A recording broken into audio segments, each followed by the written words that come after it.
రాష్ట్రంలో అరాచక పాలన సాగుతోందని ప్రజాస్వామ్యాన్ని ఖూనీ చేస్తున్నారని వైసీపీ అధినేత జగన్ మండిపడ్డారు. పోలీసులు టీడీపీ నాయకులు సెల్యూట్ చేస్తున్నారని, ఎల్లకాలం టీడీపీ అధికారంలో ఉండదని హెచ్చరించారు.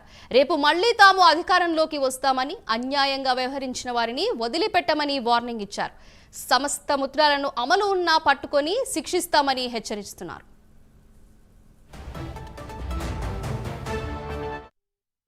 ఒకటే చెప్తా ఉన్నా, ప్రతి పోలీసు వ్యక్తికి కూడా చెప్తా ఉన్నా, మీ టోపీ మీద ఉన్న 3 సింహాలకు కనిపించే ఆ సింహాలకు సెల్యూట్ కొట్టడం మొదలుపెట్టండి.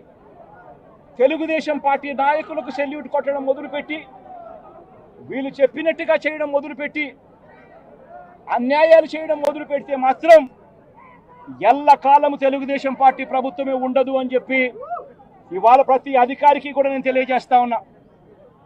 రేపొద్దున మళ్ళీ మా అధికారం వస్తుంది.